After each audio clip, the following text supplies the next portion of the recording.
पाने को अभी कई मुकाम बाकी है, अभी ज़िंदगी के बहुत से इम्तिहा बाकी है, अभी तो मापी है आपने मुट्ठी भर ज़मीन, अभी तो आगे पूरा आसमान बाकी है। Hello my dear photons, welcome back to pattern classes. So এই যে লিখাটো মই লিখিছোঁ তোমালোকৰ কাৰণে ফিজিক্সৰ এক্সাম আছে, তো আজি মই তোমালোকক ডিমোটিভেট কৰিবৰ কাৰণে কিবা বহুত জ্ঞান দিবৰ কাৰণে একো কৰিবৰ কাৰণে অহা নাই। তোমালোকক যি এটা দুটা দুজন ষ্টুডেণ্টৰ ৰিকুৱেষ্ট আছিলে সেই ৰিকুৱেষ্ট মতে আজি তোমালোকৰ কাৰণে মই সৰুকৈ ভিডিঅ' ছেশ্যন এটা বনাই লৈ আহিছোঁ, যেটোত আমি মডাৰ্ণ ফিজিক্স যেটো আমাৰ পাৰ্ট আছে, য'ত নেকি আমাৰ dual nature semiconductor atoms nucleus চাৰিটা পাৰ্ট আহে, সেই পাৰ্টৰ কি কি টপিক আছে আমি কেনেকুৱা কি পঢ়িম সেইবোৰ অলপ ডিছকাছ কৰিম। সেই চাৰিটা চেপ্টাৰৰ পৰা মোটামুটি ভালেমান মাৰ্কছ আহে। তাৰ আগতে আমি মোৰ মানে এনেকুৱা কিছুমান ষ্টুডেণ্টৰ এনেকুৱা মেছেজ আহিছে যিবোৰ দেখি নিজৰে ভয় লাগি গৈছে যে ষ্টুডেণ্টে ইমান ডিমোটিভেট হৈছে, ইমান ভয় খাই আছে কালিৰ এক্সামটো লৈ। চোৱা, তোমালোকে তোমালোকৰ নিজৰ পঢ়াখিনি পঢ়িছা, যিমান পাৰিছা তোমালোকে পঢ়িছা, এতিয়া কাইলৈ এক্সাম আছে। সেই এক্সামটোৰ কাৰণে ইমান বহুত বেছি ভাবি বহুত বেছি টেনশ্যন লৈ তোমালোকে একো কৰিব নোৱাৰা, তোমালোকৰ পঢ়াটো বেয়া হ'ব। চ' ধুনীয়াকৈ যিখিনি পঢ়িছা সেইখিনি পঢ়ি পেলাই এক্সামটো দিব যোৱা, যি হ'ব পিছত দেখা যাব, হয়নে? আমাৰ লাইফত অপৰচুনিটি এদিন নাহে, আজি আহিছে কালি আকৌ লাইফৰ অপৰচুনিটি নাহে, তেনেকুৱা নহয়। Every day every new opportunity আমাৰ তাত আহে, সদায় আহিব নতুন নতুন অপৰচুনিটি আমাৰ লাইফত আহি থাকিব। চ' আজি কিবা এটা বেয়া হৈছে কালি কিবা এটা ভাল হ'ব। কিবা কাৰণত আজি যদি বেয়া হৈছে কিবা এটা বস্তু, সেই বস্তুটো কিহ বেয়া হৈছে, কেনেকৈ আমি বস্তুটো ঠিক কৰিম সেইটো চাব লাগে, ভাঙি পৰিব নালাগে। পৰীক্ষাহে লাইফৰ এটা ষ্টেপ, এটা সৰু ষ্টেপ, ঠিক আছে? চ' ইয়াত ইমান বহুত বেছি টেনশ্যন লৈ নিজৰ হেল্থ নিজৰ লাইফ সেইবোৰ মানে বেয়া কৰি লাভ নাই। নিজৰ সেইবোৰ টেনশ্যন লৈ পেলাই নিজৰ হেল্থ বেয়া কৰি কি আছে? নিজৰ হেল্থতকৈ, নিজৰ ফেমিলিতকৈ, নিজৰ পৰিয়ালতকৈ বা নিজৰ এই গোটেই ধুনীয়া হেৰিটোতকৈ আমাৰ পৰীক্ষাটো বহুত বেছি ডাঙৰ নহয়, ঠিক আছে? মই কিছুমান বিশেষ ষ্টুডেণ্টৰ এনেকুৱা মেছেজ পাইছোঁ যিটো দেখা পাই অলপ বেয়া লাগিছে। চ' ইমান ভাবিবলগীয়া বস্তু একো নাই, জাষ্ট এটা নৰ্মেল পৰীক্ষা। মানুহে বহুত বেছি কথা কৈ বহুত বেছি কিবা কৈ পৰীক্ষাটো বহুত বেছি ডাঙৰ বনাই দিছে, তেনেকুৱা বহুত বেছি ডাঙৰ পৰীক্ষা নহয় এইটো, ঠিক আছে? ডাঙৰ হয়, এনেকুৱা নহয় যে পৰীক্ষাটো ডাঙৰ হয়, কিন্তু মানে যিমান আমি ভাবি থাকোঁ যে এইটো কিবা বহুত ডাঙৰ কিবা এটা বস্তু, তেনেকুৱা একো বস্তু নহয়। ধুনীয়াকৈ পঢ়া, যিখিনি পাৰা সেইখিনি লিখিবা, যি নোৱাৰা তুমি ভাবি থাকিলেও নোৱাৰা, চিঞৰি তাত যদি এক্সাম হলত গৈ পেলাই চিঞৰি কিবা কান্দি পান্দি পৰি গৈছে মাটি তেতিয়াও নোৱাৰা। চ' তোমালোকে পঢ়ি যোৱা, এতিয়াও যিমানখিনি সময় আছে, আগতো পঢ়িছা, একেদিন পঢ়িছা, যিমানখিনি সময় আছে পঢ়ি যোৱা, ধুনীয়াকৈ আমি পৰীক্ষা দিম। পৰীক্ষা দিয়াৰ পাছত কেনেকুৱা হয় কি হয় চবেই জনাবা, আশা কৰোঁ চবৰে এক্সাম ভাল হ'ব। এতিয়া আমি ষ্টাৰ্ট কৰোঁ আমাৰ এই যিকেইটা চেপ্টাৰৰ কথা ক'লোঁ মডাৰ্ণ ফিজিক্সৰ, সেই চেপ্টাৰৰ টপিককেইটা লৈ, ঠিক আছে? তো চোৱা, dual nature of matter and ৰেডিয়েশ্যনত আমাৰ কি কি টপিক আছে, ঠিক আছে? এইকেইটা টপিকৰ পৰা তোমালোকে বহুত বেছি ডিৰাইভেশ্যন নালাগে। ডুৱেল নেচাৰৰ পৰা তোমালোকে এটা ডিৰাইভেশ্যন চাবা, ঠিক আছে? সৰু ডিৰাইভেশ্যন এটা, আৰু তোমালোকে এটমছৰ পৰা সৰু এটা দুটা আছে, সৰু সেইকেইটা চাবা। তাৰপিছত বাকী আৰু ডিৰাইভেশ্যন নালাগে মডাৰ্ণ ফিজিক্সৰ পৰা। তোমালোকে ডেফিনেশ্যন, যিমান ডেফিনেশ্যন আছে চব ডেফিনেশ্যন আৰু তাৰ থিয়ৰিটিকেল কনচেপচুৱেল কুৱেশ্যনবোৰ পঢ়ি যাবা। প্ৰথমত work function of A metal, যিটোক আমি কাৰ্যফলন বুলি কওঁ। কাৰ্যফলন কি আছিলে? যে ধাতৱীয় পৃষ্ঠ এটাৰ পৰা ধাতৱীয় পৃষ্ঠ এটাৰ পৰা এটা ইলেক্ট্ৰনক নিৰ্গত কৰিবলৈ কিমানখিনি আমি শক্তি দিব লাগিব। Minimum amount of energy required by an electron to just escape from its metal surface. Emission of electron ইমিশনৰ প্ৰচেছ কেইটা কি কি? Thermionic emission, field emission and photo electric emission, যিটো আমি ফিল্ড ইমিশনটো কোল্ড কেথড ইমিশন বুলিও কওঁ, ঠিক আছে? তো থাৰ্মিয়নিক ইমিশন, তাপীয় ইমিশন, তাপীয় নিৰ্গমন, ক্ষেত্ৰ নিৰ্গমন আৰু আলোক বিদ্যুৎ নিৰ্গমন, ঠিক আছে? তাৰপিছত ফোটন পিকচাৰ অফ লাইট। এই ফোটন পিকচাৰ অফ লাইট যিটো আছে, ফোটন পিকচাৰ অফ লাইটত কেইটামান আমাৰ পইণ্ট আছে। সেই পইণ্টকেইটাত এটা ফোটনৰ এনাৰ্জি, এটা ফোটনৰ মমেণ্টাম মানে ভৰবেগ, আৰু সেই ফোটনটোৰ যিটো ইণ্টেনচিটি কিহৰ ওপৰত ডিপেণ্ড কৰে। তো ইয়াত কি কৈছে, ফোটন পিকচাৰ অফ লাইটত আমাক এটা কথা কৈছে যিটো আমি জানিব লাগে, যে the intensity of light does not depends on the the energy of light does not depends on the intensity. আৰু এটা বস্তু কি কৈছে, যে the intensity of A light is defined as the number of photons incident per unit time per unit area। যে কোনো এক পোহৰৰ প্ৰাবল্যৰ মানটো কিহৰ সমান হয়, সেই কোনো এক অঞ্চলত কোনো এক একক পৃষ্ঠত একক পৃষ্ঠত একক সময়ত আপতিত হোৱা ফোটনৰ সংখ্যা যিমান এক সেকেন্ডত কোনো এক পৃষ্ঠত যিমান ফোটন আপাতিত হ'ব যদি বহুত বেছি ফোটন আহি পেলাই তাত পৰিছে তাৰ প্ৰাবল্য বেছি যদি ফোটনৰ কমকে পৰিছে তাৰ প্ৰাবল্য কম দ্যাট মিন্স ফোটো প্ৰাবল্যটো কি ৰিপ্ৰেজেন্ট কৰে number of photons incident per unit area intensity এটো কোৱেশ্চন তাৰপিছত experimental study of photo electric effect so Philip লিনাৰ্ডৰ যেটো এক্সপেৰিমেন্ট আছিল আমাৰ যিটা গ্ৰাফ কিটা দিয়া আছে হে গ্ৰাফ কিটা আমাৰ ইম্পৰ্টেন্ট য'ত হে গ্ৰাফ কিটা আমাৰ এই পইণ্ট কিটা হে থ্ৰেশহোল্ড ফ্ৰিকুৱেন্সি ষ্টপিং পটেনশিয়াল আৰু এটা বস্তু আছে intensity of photo electric current is directly photo electric current is directly proportional to the intensity of incident radiation যেটো আলোক বিদ্যুৎ প্ৰবাহটো আপাতিত পোহৰৰ প্ৰাবল্যৰ সমানুপাতে সেই যিকেইটা গ্ৰাফ আছে সেই গ্ৰাফ কিটা তোমালোকে চাবা ইম্পৰ্টেন্ট হয় এই ডেফিনেশন চাবা এইকেইটা গ্ৰাফ চালা ডেফিনেশন চালা Einstein equation of photo electric effect তো এই ইকুৱেশ্যনটোৰ পৰা তোমালোকৰ নিউমেৰিকেলছ দিব পাৰে যেনেকৈ সাপোজ ওয়াৰ্ক ফাংচন ওলাব দিব পাৰে বা ওয়াৰ্ক ফাংচন দিয়া আছে থ্ৰেশহোল্ড ফ্ৰিকুৱেন্সি ক্যালকুলেট কৰিব দিব পাৰে প্ৰাৰম্ভিক কম্পনাংক যে কাৰ্যফলন দিয়া আছে প্ৰাৰম্ভিক কম্পনাংক আমাক ক্যালকুলেট কৰিব দিছে বা আমাক আপতিত পোহৰৰ শক্তি দিয়া আছে তাৰপৰা আমাৰ নিৰ্গত ইলেক্ট্ৰনটোৰ গতি শক্তি আমাক ক্যালকুলেট কৰিব দিব পাৰে হৈছে তাৰপিছত de Broglie wave and wavelength de Broglie তৰংগ আৰু তৰংগ দৈৰ্ঘ্য যেটোক আমি মেটাৰ ওয়েভ বুলিও কওঁ কণা তৰংগ বুলিও কওঁ ঠিক আছে তাৰপিছত এই পইণ্টটো এটা ইম্পৰ্টেন্ট আছে চাবা limitation of wave theory of light ঠিক আছে যেটো আমাৰ ক্লাসিক্যাল ওয়েভ থিওৰি তৰংগ যেটো আমাৰ তত্ত্ব আছিল সেই তৰংগ থিওৰিটোৱে ফটো ইলেক্ট্ৰিক ইফেক্টটো কিয় এক্সপ্লেইন কৰিব পৰা নাছিলে কাৰণ কি কৈছিলে যেটো আমাৰ ক্লাসিক্যাল ওয়েভ থিওৰিয়ে কি কৈছিলে যে greater is the intensity of light greater is the energy of the radiation ঠিক আছে তাৰ মানে পোহৰ এটাৰ প্ৰাবল্য যিমানে বেছি হ'ব হিমানে ইয়াৰ শক্তিৰ মান বেছি হ'ব বাট আমি ফটো ইলেক্ট্ৰিক ইফেক্টৰ যেটো ফটো ইলেক্ট্ৰিক ইফেক্টৰ ৰিজাল্টৰ পৰা দেখা পাইছো যে energy of A light does not depends on the intensity গতিকে দুইটা এটোৱে কন্ট্ৰাডিক্ট কৰিছিলে যেটো আমাৰ ফটো ইলেক্ট্ৰিক ইফেক্টৰ এক্সপেৰিমেন্টাল ষ্টাডি টু এক্সপেৰিমেন্টাল ৰিজাল্টে ইয়াৰ যেটো থিওৰি সেই থিওৰিটোক মানে নচলা নাছিলে সেই কাৰণে হেতু হল limitation of wave theory of light simple কথাটো কি যে এই থিওৰিটো মতে লাইটৰ যেটো এনাৰ্জি হেতু ডিপেন্ড কৰে ইন্টেন্সিটিৰ ওপৰত বাট ফটো ইলেক্ট্ৰিক ইফেক্টৰ যেটো আমাৰ থিওৰি তাৰ মতে লাইটৰ এনাৰ্জিটো ডিপেন্ড কিহৰ ওপৰত কৰে লাইটৰ ফ্ৰিকুৱেন্সিৰ ওপৰত ইন্টেন্সিটিৰ ওপৰত ডিপেন্ড নকৰে ইন্টেন্সিটি মানে প্ৰাবল্য তাৰপিছত আমাৰ এই কিটা আছে ডি ব্ৰগলি ওয়েভলেন্থৰ ফৰ্মুলা ল্যাম্ডা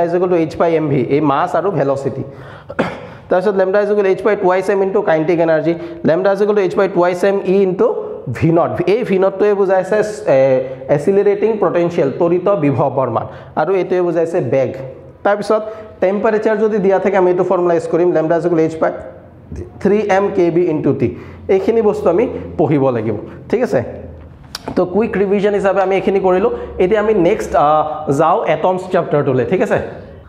তাৰপিছত যদি আমি এটম চ্যাপ্টাৰটো চাই এটম চ্যাপ্টাৰত আমাৰ প্ৰথমতে আছে আলফা পাৰ্টিকল স্ক্যাটাৰিং এক্সপেৰিমেন্ট হে আলফা পাৰ্টিকল স্ক্যাটাৰিং এক্সপেৰিমেন্টত প্ৰথমটো মানে জানি লাগিব যে আলফা পাৰ্টিকল তে কি যে doubly ionized helium particle is called alpha particle তাৰ মানে হিলিয়ামৰ পৰা যদি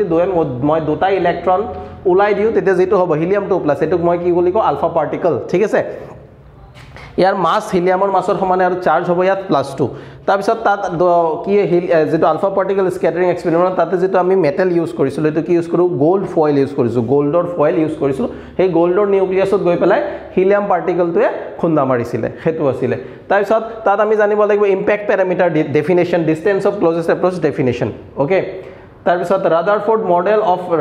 model of atom and limitation Rutherford model যেটো আছিল তাতে স্টেটমেন্ট যিকিটা আছে এটা আৰু তাত লিমিটেশন কি আছিল যে ৰাদাৰফোৰ্ড মডেলে হাইড্ৰোজেন স্পেক্ট্ৰামটো এক্সপ্লেইন কৰিব পৰা নাছিলে গতিকে হেখিনি কোনে এক্সপ্লেইন কৰিছিল বোৰ্ডছ মডেলে এটা বোৰ্ডছ মডেলৰ কি আছে তাৰ লিমিটেশন আছে যে বোৰ্ডছ মডেলটো only possible only applicable to hydrogen and hydrogen like atom সব এটমৰ কাৰণে বোৰ্ডছ এটমিক মডেলটো পসিবল নহয় তেনেকুৱাকে বোৰ্ডছৰ এটমিক মডেলৰ দুটা লিমিটেশন আৰু ৰাদাৰফোৰ্ডৰ দুটা লিমিটেশন আৰু বোৰ্ডছ এটমিক মডেলৰ যিকিটা আমাৰ পইণ্ট কিটা আছে তাৰ ভিতৰত এটা মোস্ট ইম্পৰ্টেন্ট পইণ্ট হ'ল Bohr's quantum condition using de Broglie hypothesis এটো এটা ডিৰাইভেশন টাইপৰ হয় যদি তোমালোকে পঢ়িছা আগতে তেনেহলে এটো পঢ়ি লবা যদি কোনোবাই পঢ়া নাই তেনেহলে আজি নতুন টপিক এটো একো পঢ়িব নালাগে যিখিনি পঢ়িছে এখিনি ভালকে উল্টাই পাল্টাই ৰিভিজন দিয়া হৈ যাব ঠিক আছে তাৰপিছত radius velocity and energy of an electron in the nth orbit এই কিটাৰ এক্সপ্ৰেছন যে এনাৰ্জি এটা ইলেক্ট্ৰনৰ ৰেডিয়াস nth অৰবিটত কিমান হয় এইটো চোৱা radius n square by z into r naught যত r naught এর ভ্যালু 0.53 আর্মস্ট্রং বা 5.3 into 10 to the power minus 11 metre angstrom মানে 10 to the power minus 10 metre velocity of an orbit in the nth velocity of an electron in the nth orbit nth কক্ষত ইলেক্ট্ৰনটোৰ বেগ z by n v naught বা z by n c by 137 এই v naught এর ভ্যালুটো কিমান হয় 2.1 into 10 to the power 6 metre per second তার মানে একদম ground স্টেটত তার মানে ভূমি অবস্থাত বা 1 নং কক্ষপথত ইলেক্ট্ৰনটোৰ ব্যাসাৰ্ধ হ'ব এটো আৰু ইলেক্ট্ৰনটোৰ বেগ হ'ব এটো ঠিক আছে তাৰ পিছত hey electron-টোৰ energy যে nতম কক্ষপথত ইলেক্ট্ৰনটোৰ energy of an electron in the nth orbit z square by n square into e naught যত e naught এর value -13.6 electron volt hydrogen spectrum যেটো আছে হাইড্রোজেন বৰ্ণালী যত আমাৰ লেমেন সিৰিজ বামান সিৰিজ পাসেন ব্ৰ্যাকেট ফুল একেটা আছে হেকিটা আমি পঢ়িব লাগিব যে লেমেন সিৰিজৰ কাৰণে লেমেন সিৰিজ কৰ পৰা আহে যে ওপৰৰ যিকোনো এটা কক্ষপথৰ পৰা nতম অৰবিটত আহে বামাৰ সিৰিজ ওপৰৰ যিকোনো এটা কক্ষপথৰ পৰা n2 অৰবিটত আহে n = 2 অৰবিটত আহে আৰু পাৰ্সেন্ট সিৰিজ উপৰৰ মানে উপৰৰ পৰা কোনটো নম্বৰ অৰবিটত আহে n = 3 অৰবিটত আহে ঠিক আছে তাৰপিছত আমি এটা কোশ্চেন কৰিছিল total number of possible spectral line যে কিমানটা সম্ভাব্য আমি স্পেক্ট্ৰাল লাইন পাম যদি ইলেক্ট্ৰন এটা nতম কক্ষপথৰ পৰা ভূমিস্থৰ অৱস্থাত আহে তাৰ কাৰণে আমাৰ ফৰ্মুলা আছিল n * n-1/2 ফৰ্মুলাটো এটো আছিল তো এটোত আমি কৰিব লাগিব যদি আমাক কিমানটা পসিবল লাইন অনুপাতে নিউমেৰিকেল আমি কৰিছিল ওকে হাইড্ৰোজেন স্পেকট্ৰামৰ যেটো আমাৰ লাইমেন সিৰিজ সেই লাইমেন সিৰিজটো পৰে আল্ট্ৰাভায়োলেট ৰিজনত সেই লাইমেন সিৰিজৰ যিমানখিনা ওয়েভ ওলা সেই ওয়েভটাৰ যিটা ফ্ৰিকুৱেন্সি সেইটা কাৰ সমান হয় আল্ট্ৰাভায়োলেট লাইটৰ সমান হয় বামাৰ সিৰিজ যেটো হেতু ভিজিবল ৰেঞ্জত পৰে সেইকিটা আমি দেখা পাও বাকি তাৰ ওপৰত যিকিনা আছে লাইমেন বামাৰ পিছত পাসেন ব্ৰ্যাকেট ফুট সেইকিটা কোড পৰে ইনফ্ৰাৰেড ৰিজনত ঠিক আছে অবলোহিত ৰশ্মি তো এখিনি আমাৰ এটমছত আহি গল ঠিক আছে এটমছত তোমালকে এটো যদি ডেৰিভেশনটো কৰিছা ডেৰিভেশনটো এবাৰ চাবা তাৰ পিছত আৰু এটা বস্তু এটমছত মই কৈ দিও এটমছত যদি ইলেক্ট্ৰন এটাৰ টোটাল এনাৰ্জি দিয়া থাকে আৰু আমাৰ কাইনেটিক এনাৰ্জি উলাব দিয়ে তেতিয়া ৰিলেশনটো কেনেকুৱা তো ৰিলেশনটো তোমালকে এবাৰ চাই লোৱা যিকোনো এটা সিস্টেমত যেটো টোটাল এনাৰ্জি হ'ব টোটাল এনাৰ্জি ইকুয়াল টু কি হ'ব kinetic energy plus potential energy ঠিক আছে এতিয়া এই হাইড্ৰোজেন এটম এই সিস্টেমটোত যদি আমাক টোটাল এনাৰ্জি দিয়া থাকে আৰু আমি ক্যালকুলেট কি কৰিব লাগে সাপোজ কাইনেটিক এনাৰ্জি ক্যালকুলেট কৰিব লাগে so kinetic energy is equal to minus of total energy kinetic energy যে সিস্টেমটোৰ সদায় কি হয় পজিটিভ হয় আৰু টোটাল এনাৰ্জি আৰু পটেনশিয়াল এনাৰ্জি কি থাকে নেগেটিভত থাকে সো টোটাল এনাৰ্জিক যদি মই মাইনাস এটা দি মাল্টিপ্লাই কৰিলো যি হেতু কি দিব কাইনেটিক এনাৰ্জি আৰু পটেনশিয়াল এনাৰ্জি কি হ'ব 2 into total energy double কৰিলে যিমান হ'ব হেতু হ'ব পটেনশিয়াল এনাৰ্জি তাৰ মানে সোয়া ইলেক্ট্ৰনটো টোটাল এনাৰ্জি যদি -13.6 ইলেক্ট্ৰন ভোল্ট ইয়াৰ পটেনশিয়াল এনাৰ্জি হ'ব ইয়াৰ ডাবল 13 ৰ ডাবল 26 আৰু 0.6 ৰ ডাবল 1.2 তাৰ মানে এটো হ'ব 27.2 -27.2 ইলেক্ট্ৰন ভোল্ট এটো হ'ল পটেনশিয়াল এনাৰ্জি আৰু কাইনেটিক এনাৰ্জি পটেনশিয়াল এনাৰ্জি মাজত যদি ৰিলেশন লাগে kinetic energy is equal to -half of potential energy just simple আমাক টোটাল এনাৰ্জি দিয়া থাকিলে আমি কাইনেটিক পটেনশিয়াল সব ওলাব পাৰিম এই ফৰ্মুলাটো ইউজ কৰি সো এটো আহিছিল আমাৰ এটমছৰ ঠিক আছে তাৰ পিছত আমি নিউক্লিয়াই পাৰ্টটো লৈ যাও আচ্ছা ইয়াৰ পাছত আমি মানে এখিনি টপিক আমাক 15 মিনিট 16 মিনিট মান লাগিব এখিনি অলপ ডিসকাস কৰিবলৈ কাৰণ আমি নিউক্লিয়াৰ পাৰো তাৰ পিছত আমাৰ কি আছে সেমিকন্ডাক্টৰ তাৰ পিছত আমি কিছুমান নিউমেৰিকেল ডিসকাস কৰিম 20 মিনিট নহয় 15 মিনিট মান তো মোটামুটি 30 মিনিট মানৰ এই ভিডিওটো হ'ব তো তোমালোকে জড়িত হৈ থাকা বেছি নহয় 30 মিনিট তোমালোকে লাগিলে এটো স্পিডত 1x 1.1x নহয় 1.5x স্পিডত দি পেলাই 2x স্পিডত দি পেলাই এখিনি জায়গা চাব পাৰা নিউমেৰিকেলছ খিনি তেনেকুৱাকে চাব পাৰা বাট সোয়া ঠিক আছে ওকে তো এতিয়া সোয়া তাৰ পিছত আমি নিউক্লিয়াই যেতিয়া বহিম নিউক্লিয়াই ভিতৰত যে নিউক্লিয়াছত কি থাকে নিউক্লিয়াছত থাকে প্ৰটন আৰু নিউট্ৰন যিকিটাক আমি একেলগে কি বুলি কওঁ নিউক্লিয়াছ তো তাত আমি পঢ়িব লাগিব সাইজ অফ দা নিউক্লিয়াছ যাৰ কাৰণে আমাৰ এটা এক্সপ্ৰেছন আছে r = r0 into radius r = r0 into a to the power 1/3 এটো আছে তাৰপিছত আছে নিউক্লিয়াছৰ ডেনসিটি যেটো কনস্ট্যান্ট হয় density of the nucleus is constant যেটো value hall 2.3 into 10 to the power 17 kg per meter cube নিউক্লিয়াছৰ যেটো density 2.3 into 10 to the power 17 kg per meter cube হৈছে তাৰপিছত এই ডেফিনিশন কিটা আমি পঢ়িব লাগিব মাস ডিফেক্ট পঢ়িব লাগিব মাস ডিফেক্ট পেকিং ফ্ৰেকশন মানে মাস ডিফেক্ট পাৰ নিউক্লিয়ন মাস ডিফেক্টটো আমি ভৰঘাটি বুলি কওঁ পেকিং ফ্ৰেকশন মানে প্ৰতি একক নিউক্লিয়নৰ যেটো ভৰঘাটি হেতক আমি কি বুলি কওঁ পেকিং ফ্ৰেকশন যেটো হয় ডেল্টা m by a ঠিক আছে delta M divide by mass number এই হৈছে ভৰ সংখ্যা ঠিক আছে তাৰ পিছত বাইন্ডিং এনাৰ্জি পাৰ নিউক্লিয়ন বন্ধন শক্তি is equal to delta M মানে mass defect into c square এই যেটো ফৰ্মুলা আইনষ্টাইনৰ এই ৰিলেচনটো ঠিক আছে এই ৰিলেচনটো এতিয়া তোমালোকৰ এবাৰ এটা কোৱেশ্চন আছিল যে আইনষ্টাইনৰ যেটো মাছ এনাৰ্জি ৰিলেচনটো আমি এটোৰ কিবা এক্সপেৰিমেন্টাল প্ৰুফ আছে নেকি তো এক্সপেৰিমেন্টাল প্ৰুফ আছে তোমালোকৰ কিতাপতো লিখা আছে নিউক্লিয়াৰ ৰিএকচন বোৰত এই যেটো ইকুৱেচন সেই ইকুৱেচনটো আমি প্ৰুফ কৰিব পাৰো ইউজিং নিউক্লিয়াৰ ৰিএকচন তাৰপিছত এইটো binding energy per nucleon and stability of nucleus এটোৰ কথা মই কালিৰ ভিডিঅ'টোত কৈছিলোঁ যে বাইন্ডিং এনাৰ্জি পাৰ নিউক্লিয়ন প্ৰতি একক নিউক্লিয়নৰ বন্ধন শক্তি আৰু ষ্টেবিলিটি নিউক্লিয়াছৰ সুস্থিৰতা কেনেকুৱাকৈ নিৰ্ভৰ কৰে যিমানে বাইন্ডিং এনাৰ্জি পাৰ নিউক্লিয়ন মানে বন্ধন শক্তি প্ৰতি নিউক্লিয়নৰ বেছি হ'ব সিমানে সুস্থিৰতা বেছি হ'ব সিমানে আৰু যদি কম হয় সিমানে সুস্থিৰতা কম হ'ব ওকে তাৰপিছত ইয়াৰ যেটো গ্ৰাফ আছে ন বাইন্ডিং এনাৰ্জি ভাৰ্চেছ মাছ নাম্বাৰৰ যেটো গ্ৰাফ আছে এনেকুৱা আমাৰ তাত এটা গ্ৰাফ এটা দিয়া আছে তাৰে সেই গ্ৰাফটোৰ পিছফালে কিছুমান পইণ্ট আমাক দিয়া আছে যে 30তকৈ মাছ নাম্বাৰ যদি 30তকৈ কম হয় তেতিয়া সেইবোৰ লেছ ষ্টেবল আনষ্টেবল হয় আৰু যদি 150তকৈ বেছি সেইবোৰ কি হয় আনষ্টেবল হয় যিবোৰৰ মাছ নাম্বাৰ কম সেইবোৰে কি কৰে দুটা সৰু সৰু নিউক্লিয়াছ এড হয় দুটা স্মলাৰ নিউক্লিয়া এড হয় এটা ডাঙৰ নিউক্লিয়া ফৰ্ম কৰে যেটোক আমি কওঁ নিউক্লিয়াৰ ফিউজন ৰিএকচন এণ্ড যিবোৰ সাইজ ডাঙৰ that is mass number greater than 150 সেইবোৰৰ কি হয় এই দাঁত এটা ডাঙৰ নিউক্লিয়া ব্ৰেক হৈ দুটা সৰু সৰু নিউক্লিয়া ফৰ্ম কৰে যেটোক আমি কি বোলে নিউক্লিয়াৰ ফিউজন ৰিএকচন তো নিউক্লিয়াৰ ফিউজন ৰিএকচনটো চাবা ইহঁতৰ মাজৰ ডিফাৰেন্সটো চাবা ঠিক আছে তাৰ পাছত নিউক্লিয়াৰ আৰু এটা বস্তু ৰৈ গল যে নিউক্লিয়াৰ ফোৰ্স এটা বস্তু আছে nuclear force and it's characteristics nuclear force আৰু ইয়াৰ properties ইয়াৰ যিকিটা ধৰ্ম চাব গুটেইখিনি থিওৰিটিক্যাল কোৱেশ্চন ইয়াত যদি তোমালোকক নিউমাৰিক্যাল সোধাৰ আছে এইটো বাইন্ডিং এণ্ড মাছ ডিফেক্ট সুধিব পাৰে নহলে বাইন্ডিং এনাৰ্জি সুধিব পাৰে গতিকে বাইন্ডিং এনাৰ্জি যেটো তোমালোকৰ হেৰি তাৰ এটা এক্সাম্পল কৰি দিয়া আছে কিতাপত তো এক্সাম্পল এটা চাই লবা বাইন্ডিং এনাৰ্জি বাকি তাৰো নিউমাৰিক্যাল এটো চেপ্টাৰৰ পৰা নিদিয়ে তোমালোকক আৰু যদি নিউমাৰিক্যাল সৰু এক নম্বৰৰ দিব বিচাৰে তেতিয়া এই গ্ৰাফটোৰ পৰা কিবা সুধিব পাৰে গতিকে গ্ৰাফটো অলপ ভালকে চাই যাবা তাৰ পিছত আমি যেতিয়া এটা নিউক্লিয়াছত লিখো সো নিউক্লিয়াছ x তো z into a তো ওপৰটো বুজায় মাছ নাম্বাৰ আৰু তলৰটো বুজায় প্ৰটন নাম্বাৰ যেটোক আমি এটমিক নাম্বাৰ বুলি কওঁ এটো বুজায় এটমিক নাম্বাৰ পাৰমাণবিক সংখ্যা এটো বুজায় ভৰ সংখ্যা তো mass number is equal to number of proton plus number of neutron যেটো z হেতুৱে ডাইৰেক্ট কি দিয়ে প্ৰটনৰ সংখ্যা আৰু a কি দিয়ে প্ৰটন প্লাস নিউট্ৰন এটো বস্তু তোমালোকে জানাই সাগে তথাপি মই এবাৰ কৈ দিছো নিউক্লিয়াৰ পঢ়িলো এতিয়া আমি নেক্সট লাষ্ট এটা সৰু 5 মিনিটৰ 5 মিনিট হ'ব 5 মিনিট লাগিব যেটো আমি সেমিকন্ডাক্টৰ বুলি কওঁ সেমিকন্ডাক্টৰটো এবাৰ চাই লওঁ এতিয়া সব সেমিকন্ডাক্টৰত কি আছে সেমিকন্ডাক্টৰ প্ৰথমতে এনাৰ্জি বেন্ড ডায়াগ্ৰাম আমি চাব লাগিব যে energy band diagram semiconductor conductor আৰু ইনসুলেটৰৰ কাৰণে সেমিকন্ডাক্টৰৰ কাৰণে যেটো এনাৰ্জি গ্যাপ হয় হেতু লেস দেন 3 ইলেক্ট্ৰন ভোল্ট ইনসুলেটৰৰ কাৰণে হেতু গ্ৰেটাৰ দেন 3 ইলেক্ট্ৰন ভোল্ট মানে কন্ডাকশন বেন্ড আৰু ভ্যালেন্স বেন্ডৰ মাজৰ যেটো ডিফাৰেন্স হেতু সেমিকন্ডাক্টৰৰ কাৰণে লেস দেন 3 ইলেক্ট্ৰন ভোল্ট কন্ডাক্টৰৰ কাৰণে গ্ৰেটাৰ দেন 3 ইনসুলেটৰৰ কাৰণে গ্ৰেটাৰ দেন 3 ইলেক্ট্ৰন ভোল্ট আৰু কন্ডাক্টৰৰ কাৰণে কি হয় 0 হয় কাৰণ কন্ডাক্টৰত ভ্যালেন্স বেন্ড আৰু কন্ডাকশন বেন্ড একেলগে থাকে ঠিক আছে তাৰপিছত ইন্ট্ৰিনসিক আৰু এক্সট্ৰিনসিক সেমিকন্ডাক্টৰ যিবোৰ আমাৰ পিওৰ সেমিকন্ডাক্টৰ হেবোৰক আমি ইন্ট্ৰিনসিক বুলি কওঁ যিবোৰ ইম্পিওৰ সেমিকন্ডাক্টৰ হেবোৰক আমি কি বুলি কওঁ এক্সট্ৰিনসিক সেমিকন্ডাক্টৰ এক্সট্ৰিনসিক বনোৱাৰ প্ৰসেছটো কি যে এক্সট্ৰিনসিক বজাবলৈ আমি পিওৰ সেমিকন্ডাক্টৰত কিছুমান ইম্পিউৰিটি এটম এড কৰো সেই ইম্পিউৰিটি এটম বুলক কি কোৱা হয় ডপেন বুলি কোৱা হয় আৰু সেই প্ৰসেছটোক আমি কি বুলি কওঁ ডপিং যে বিশুদ্ধ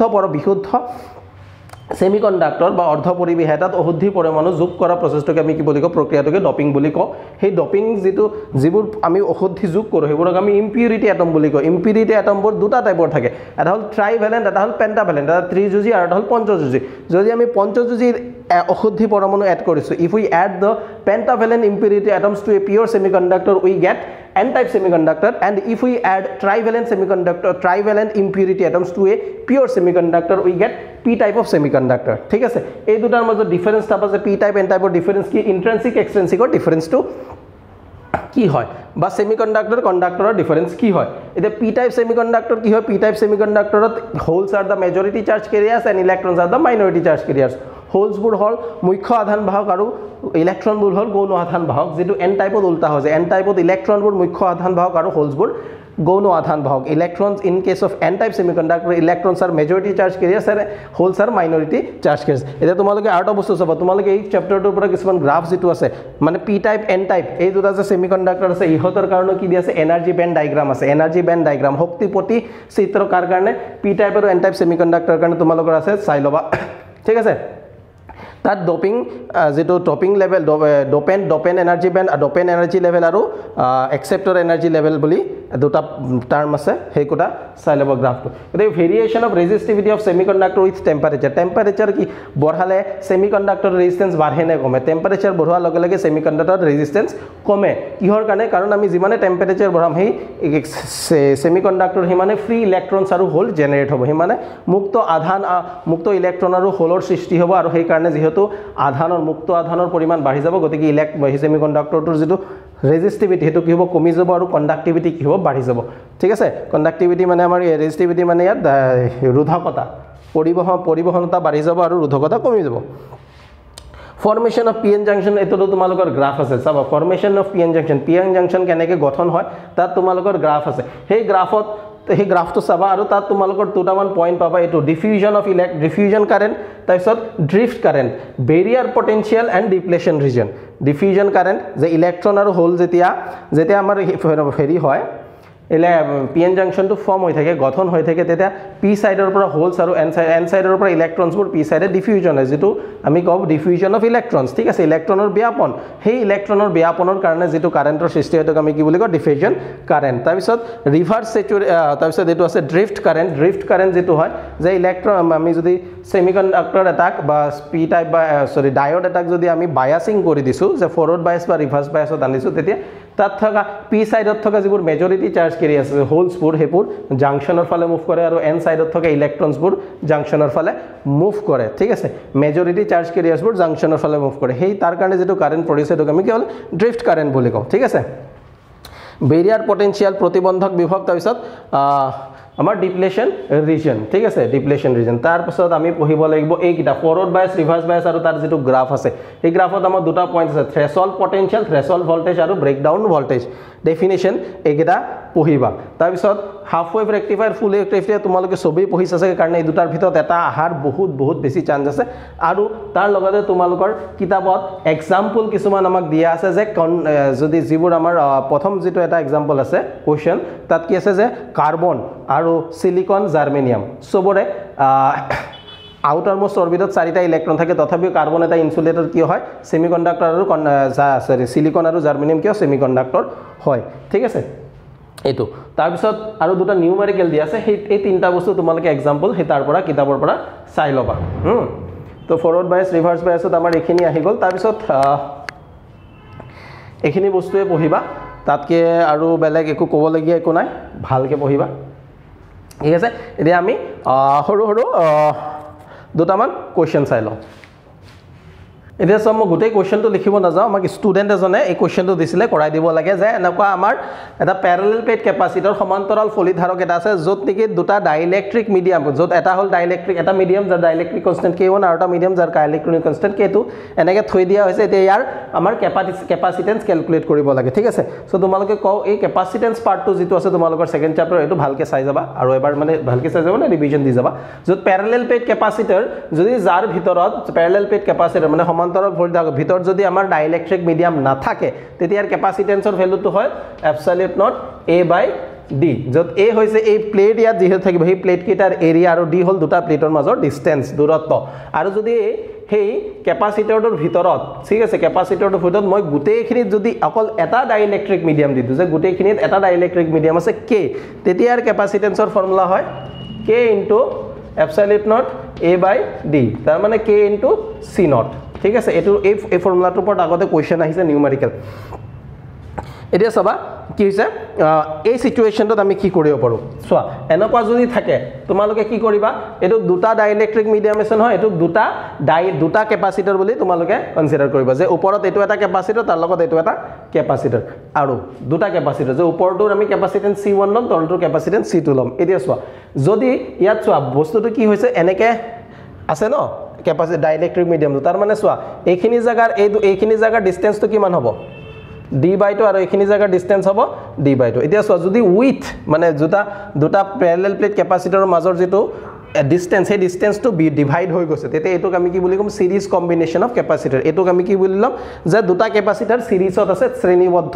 সজ্জাত আছে এতিয়া C1 ৰ কাৰণে আমি মাত্ৰ যে ফৰ্মুলাটো লিখিলে ফৰ্মুলাটো লিখিম C1 ৰ ফৰ্মুলাটো হ'ব K1 এপসাইলন নট A এতিয়া ইয়াৰ এই দুটা প্লেটৰ মাজৰ ডিসটেন্স কিমান d/2 গতিকে ইয়াত আহি যাব d/2 2 2 ওপৰত যাব 2k1 absolute not a/d তেনেকুৱাকে তলৰ যিটো পাৰ্ট তাৰ কেপাসিটেন্সৰ ফৰ্মুলাটো কি হ'ব তাৰ এৰিয়া প্লেট কোৰ এৰিয়া a আৰু থিকনেস কিমান উইথ মানে দুটা প্লেটৰ মাজৰ ডিসটেন্স কিমান d/2 আৰু ডাইইলেক্ট্ৰিক মিডিয়াম কিমান আছে k2 গতিকে তাৰ c2 হৈ যাব k2 absolute not a/d/2 গতিকে ইয়াত 2 2 ওপৰত গুচি যাব 2k2 absolute not a/d হৈছে এটো হৈ গল এতিয়া মই কি কৈছো যে যদি d টো ডিভাইড হৈছে মানে d/2 হৈ গৈছে ন এৰিয়া যদি দুটা d মানে কোৱাকে ৰাখিছো যত নেকি d টো কি হৈছে ডিভাইড হৈছে ডিসটেন্স টো কি হৈছে ডিভাইড হৈছে তেতিয়া এটো আমি সিরিজ কম্বিনেশন বললাম এটা সিরিজ কম্বিনেশন আমাৰ ফৰ্মুলাটো 1/c = 1/c1 + 1/c2 গতিকে ইয়াত c এর ভ্যালুটো হ'ব c1 * c2 / c1 + c2 এই ভ্যালুখিনি ইয়াৰ পৰা ভ্যালুখিনি বহাই ক্যালকুলেশন কৰি দিবা তো এটো দিব আমাক ইকুইভ্যালেন্ট ক্যাপাসিটেন্স ঠিক আছে এটো সিরিজ এতিয়া প্যারালাল কেতিয়া হ'ব যদি এৰিয়াটো ডিভাইড হয় ঠিক আছে এতিয়া এই বস্তুটো এই কোশ্চনটোৱে যদি আমাক এনেকে নিদি কি দিয়ে এনেকে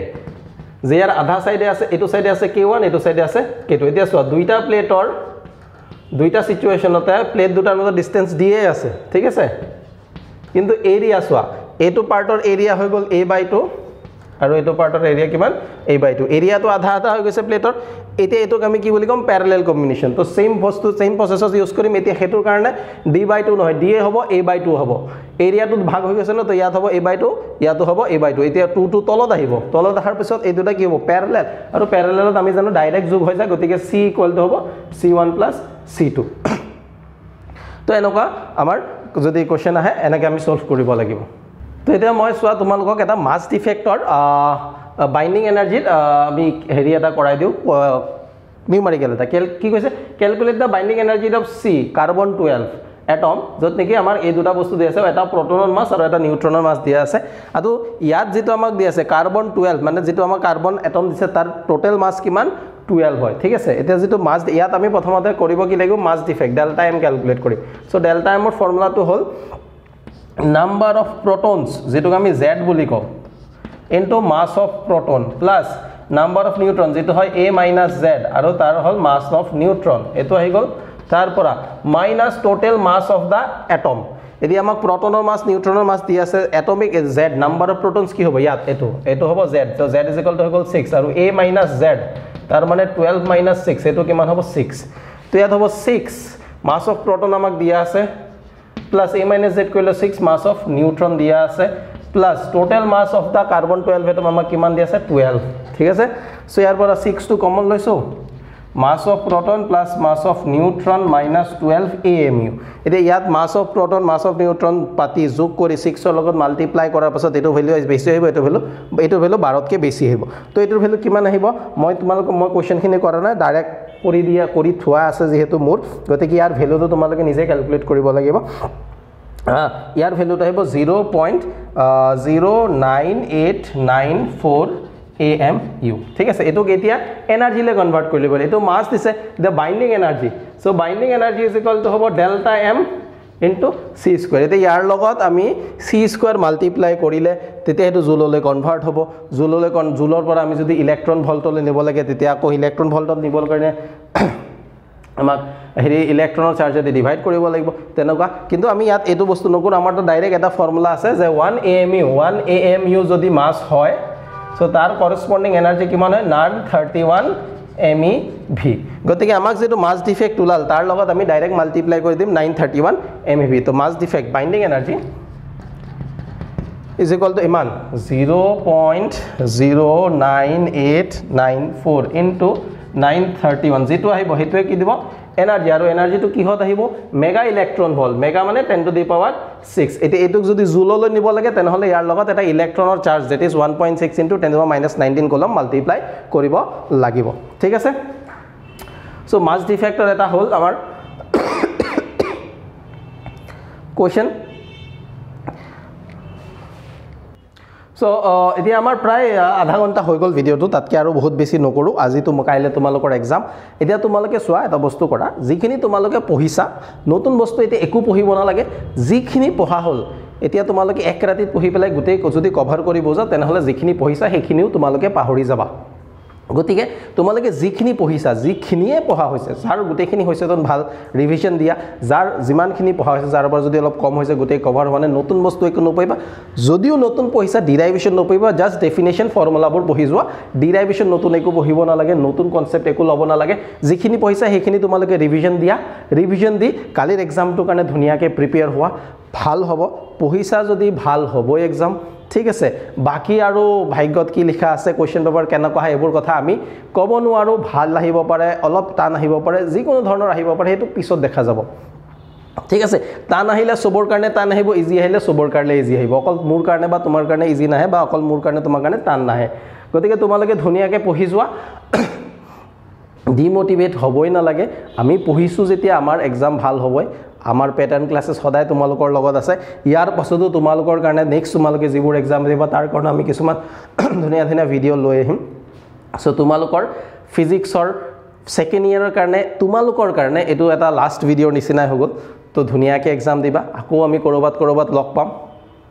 ধুনীয়াকৈ বহুত ভালকৈ এক্সাম দিয়া টেনশন নলোৱাকে ৰিলেক্স হৈ যাবা ধুনীয়াকৈ প্ৰথমৰ পৰা ষ্টাৰ্ট কৰি যি কোৱেশ্চন আহে তোমালোকৰ যি পাৰা কৰি যাবা নোৱাৰাখিনি পিছত থৈ দিবা যি হ'ব পিছত দেখা যাব কেটা পাৰিছো নোৱাৰিছো এইবোৰ এতিয়া হিচাপ কৰি থাকিব নালাগে পৰীক্ষা হলত যিখিনি পাৰিছে একদম ষ্টাৰ্টিংৰ পৰা ফুল স্পিডত কৰি যাবা টাইমৰ কথা হয় কিছুমান ষ্টুডেণ্টে জানে সব কিন্তু তথাপিও কিছু টাইমৰ কাৰণে কৰিব নোৱাৰে তো তোমালোকৰ এটা বস্তু চাবা যদি মোক 1 মাৰ্কৰ কোৱেশ্চন দিছে মই 1 মাৰ্কৰ কাৰণে আনসাৰ লিখিম 1 মাৰ্কৰ কোৱেশ্চনটো 3 মাৰ্কৰ কাৰণে ডাঙৰ আনসাৰ লিখিব নালাগে একদম পুৰা পইণ্ট ওয়াইজ আনসাৰ লিখিবা যিমান মাৰ্কছৰ কাৰণে আনসাৰ কৈছে হিমান মাৰ্কছৰ কাৰণে লিখিবা কেতিয়াবা কি হয় 1 মাৰ্কৰ কাৰণে কোৱেশ্চনটা ষ্টুডেণ্টে 4 line 5 line 6 line 7 line 8 line লিখিব যায় হিমান দৰকাৰ নাই পইণ্ট ওয়াইজ একদম পইণ্ট টু পইণ্ট আনসাৰ দিবা ভাল হ'ব আমি আকৌ লগ পাম ঠিক আছে প্যাটাৰ্ন ক্লাसेस লগত জড়িত হৈ থাকিবা সবকে বহুত শুভেচ্ছা থাকিল বেষ্ট অফ লাক বহুত ভালকে এক্সাম দিবা ভাল হ'ব আৰু সকলোৱে জনাবা কেনেকুৱা হয় এক্সাম ঠিক আছে ওকে বাই বাই